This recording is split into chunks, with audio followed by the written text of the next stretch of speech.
I will show you the analysis of 2020 to 2011 and then from 2011 to 2000 कैसे polity का trend change हुआ है, कैसे focus on the question change हुआ है, how the question asked from the different topics कैसे कैसे भी मूव हुए. Okay, so if we see, this is the analysis of the last 10 years from 2011 to 2020. 2021 and 2022 का हमने already देख लिया है.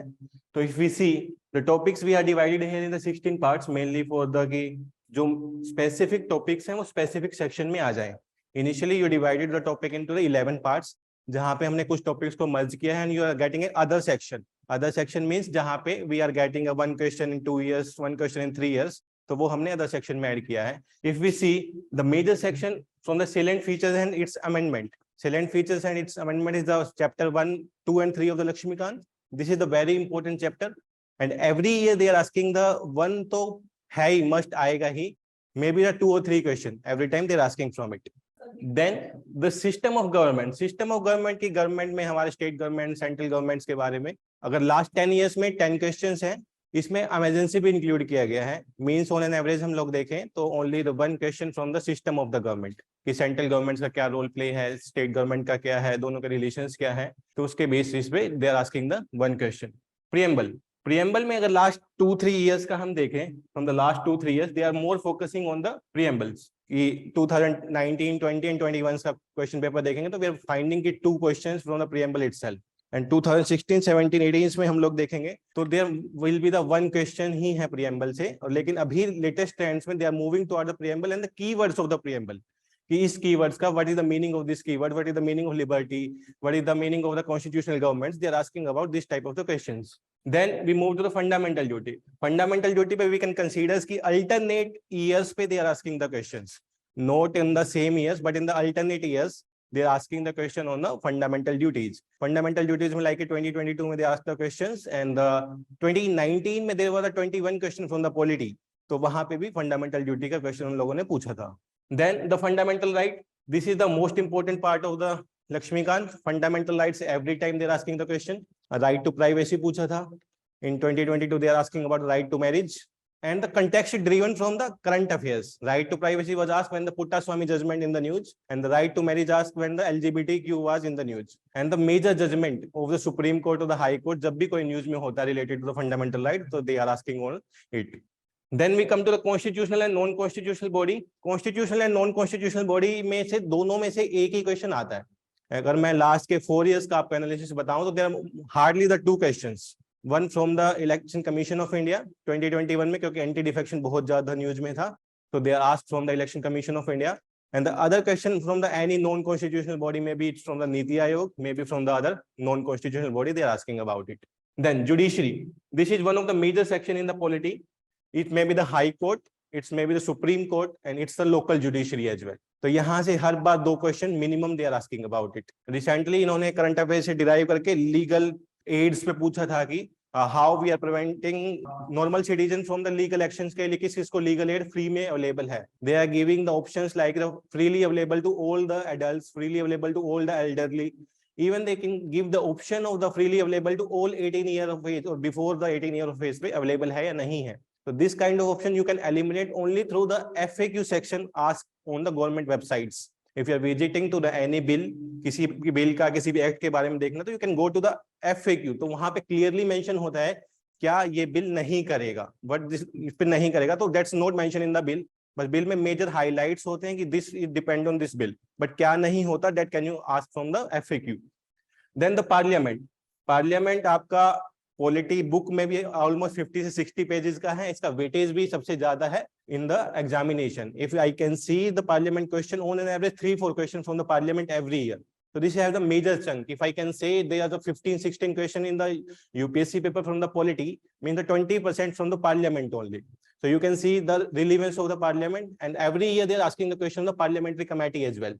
कि parliamentary committee जो भी न्यूज में है, it's maybe the standing committee, it's maybe the finance committee, or maybe the other committees, they are asking on it. Then union government, state government, the state legislature को अगर मैं तीनों को मिला दूं तो maybe on an average 2 question every year. 2 question every year, state legislature, central legislature, and the relation between the state and center. On an average 2 question every year from 2010 to 2020 के बीच में they are asking the 2 questions. And now moving toward the local government. Local government is also a major part. In 2022 they ask from the PESA Act, जिसको हम ignore कर देते हैं. We are reading about the 73rd and 74th Constitutional Amendment Act, लेकिन जब पैसा की बारी आती है हम सोचते हैं कि नहीं आएगा, बट उनका मेजर फोकस अब पैसा पे है. ऑलमोस्ट द जो बेसिक्स है वो क्वेश्चन वो पूछ चुके हैं. अब now they are moving toward the PESA, कि पैसा में क्या है, किस स्पेसिफिक स्टेट्स को क्या क्या स्पेसिफिक पावर्स हैं, they are asking on it. Now last elections में मेनली कोई भी क्वेश्चन आएगा, may be the political party. Now the recently AAP government form the national party, what are the condition for the national party, they can ask. And the anti defections पे तो news चलता ही रहता है, what are the role in the anti defection. और इस पे अभी न्यू कॉन्टेक्स्ट है कि एंटी डिफेक्शन लोकल बॉडीज में भी इंप्लीमेंट होगा या नहीं होगा. If we are selecting the local councillor, it's anti-defection implement on them or not? ये भी एक क्वेश्चन है, क्योंकि recently after the majority of the government in the Delhi, they are saying कि anti-defection law is not implement on the councillor of the party. So the any party can form the mayor if the any councillor of the party voting in the favor of the any other mayor. So उन पे anti-defection भी नहीं लागू होगा और they can select the mayor of the any other party. So anti-defection is not implement on the local councillors. So इस तरीके की confusing statements they can give you. So let's see in the graphical methods कि है क्या exactly for the 10 years 2011 to 2020, 21 and 22 का भी already seen कि क्या क्या है. Graphical methods तो आपको weightage का पता लग जाएगा, which section is contributing the more. If we see the parliament is contributing almost 25% of your syllabus in a question paper. It's having a 25% of question, means see the 50 pages you are reading from the Lakshmikant, you are able to answer the 4 question maximum. तो इससे ज्यादा question parliament के आते भी नहीं है. और सबसे बड़ी बात है कि out of the Laxmikanth question नहीं होता पार्लियामेंट का. If they are asking the question on the parliament, that completely from the Laxmikanth. So it's a core book for the polity. If you are reading the, ये notes ही हैं एक तरीके के, you need to read line by line. जो major chapters हैं लक्ष्मीकांत में, you need to go read line by line how the context driven from the news. You also look into it. If you are seeing the polity current affair from the last 5, 6 या 10 years, you need to know कि कैसे driven हुए हैं question from the current affair perspective. तो आप उस topics को highlight कर सको अपनी बुक में कि this was in the news, so the question can be derive from this in a paper. So अभी रिसेंट में जो पॉलिटी रिलेटेड न्यूज है तो उसको आपको मार्क कर लेना कि इससे स्टैटिक पार्ट से क्वेश्चन पूछा जा सकता है इन द एग्जामिनेशन. तो ये आपकी ड्यूटी, यही डिफरेंशिएट करता है पर्सन क्लियरिंग द प्रीलिम्स और not clearing prelims.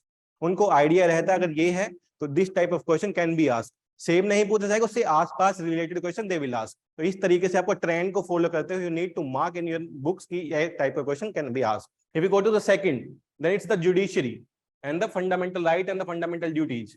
These are the most contributing topics. Fundamental rights and the fundamental duties are contributing almost 10%, and the judiciary is also contributing the 9 to 10%. So if you देखेंगे 3 topics से, these are the 4 FR and FD, fundamental rights and the fundamental duty, parliament and judiciary.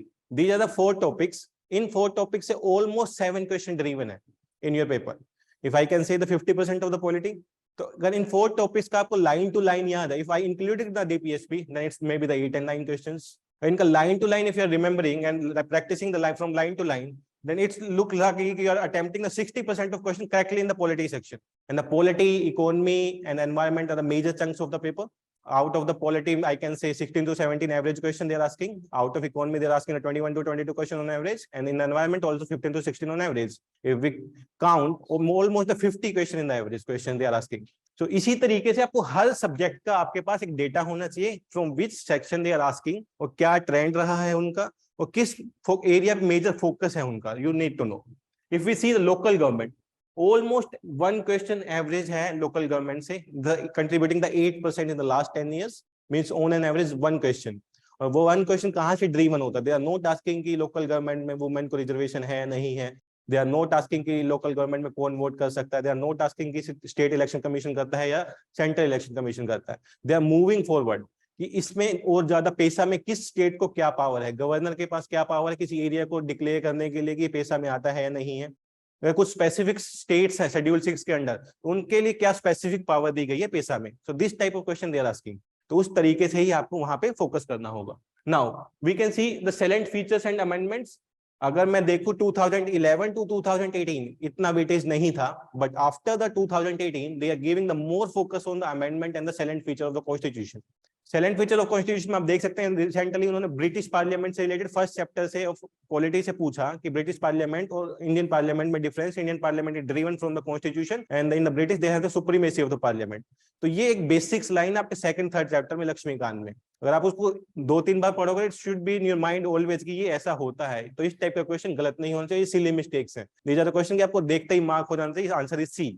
इस तरीके के question कभी miss नहीं करना आप लोगों को। Then we come to the state legislature, central government and the state government and the central state relation. इनके बीच में अगर हम देखें तो almost last 2 years में तो average 2 question है, but पहले from the 2010 to 2017 almost the 1 question they are asking from all the, या तो central state relation से आएगा या फिर आपका state legislature से आएगा या फिर central legislature से आएगा। कि उस टाइम पे वेटेज दूसरे सेक्शंस का ज्यादा था। अगर हम ओवरऑल वेटेज देख रहे हैं तो on an average they are asking the 1 or 2 question from these 3 topics. तो इस तरीके से आपको प्रायोरिटी देते हुए कौन से टॉपिक्स को आप पढ़ेंगे, कौन से टॉपिक्स को आप सेकेंडरी पढ़ेंगे और किस पे ज्यादा टाइम इन्वेस्ट करना है।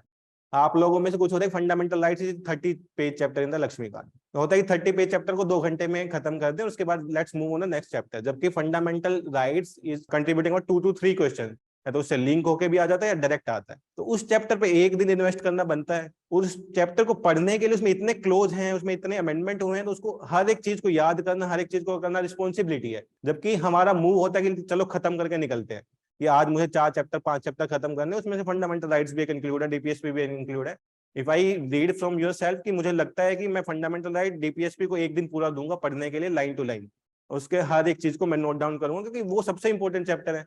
Similarly for the High Court and the Supreme Court, I will give the 1 day क्योंकि ये मेजर चंक है। Then I will move to Parliament and the Parliamentary Committee। तो इस तरीके से आपको डिवाइड करना पड़ेगा कि मुझे क्या पढ़ना है, किसको कितना टाइम देना है, किस चैप्टर पे कितना टाइम देना वर्थ इट है। तो ये सारी चीजें आप देखोगे। तो लेट्स सी, ये हमने देखा 2010 to 2020। अभी I will show you just for general information how the trend changed from 2000 to 2010 and then how they are moved from the 10 to 20। This is the trend from the 2009 to 1999। जिस time में basics question आते थे, parliament क्या है, parliament में कितने pillars होते हैं, फंडामेंटल राइट्स में आर्टिकल इक्वालिटी का कौन से आर्टिकल्स में आता है, डीपीएसपी में गांधीयन प्रिंसिपल कौन से हैं, सोशल प्रिंसिपल कौन से हैं, इस टाइप के question they were asking.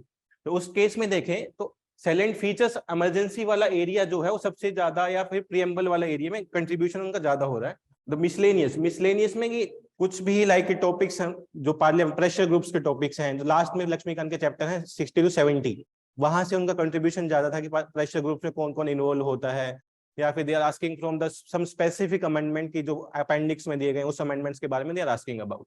Union government and state legislatures में they are asking about on an average 2-3 question from 2000 to 2010, लेकिन अभी उसका वेटेज कम हो गया है कि they are asking about only the single question from them. Parliament में भी देखें तो उस 10 साल में पार्लियामेंट में ऑन एन एवरेज 1 से 2 ही क्वेश्चन आता था। अब now the parliament is move towards the 3 to 4 questions. Similarly the DPSP, fundamental duty and fundamental rights, इनका वेटेज उस टाइम पे 1 से 2 क्वेश्चन था मैक्सिमम, लेकिन अब इन तीनों का वेटेज मिला के हो गया 4 से 6 क्वेश्चंस। तो how the trend it change, पहले किस तरीके का क्वेश्चन आता था, स्टैटिक क्वेश्चन, उस टाइम पे नंबर ऑफ पॉलिटी क्वेश्चन भी कम होता था। We can say the number of polity question were 10 on an average, 10 question, 11 question, 8 question, 9 question, इस तरीके से weightage there. Now the weightage is also doubled. Now weightage is like the 16, 17, and sometimes they're asking about more than 20 questions from the polity. If we see the 2019 or 2018 paper, on an average 20, 21, 22 question उन्होंने पूछा है। तो इस तरीके से हर type का weightage change हुआ है। Yes, I am saying the average. The 40 question was the average. 40 question from the last 10 years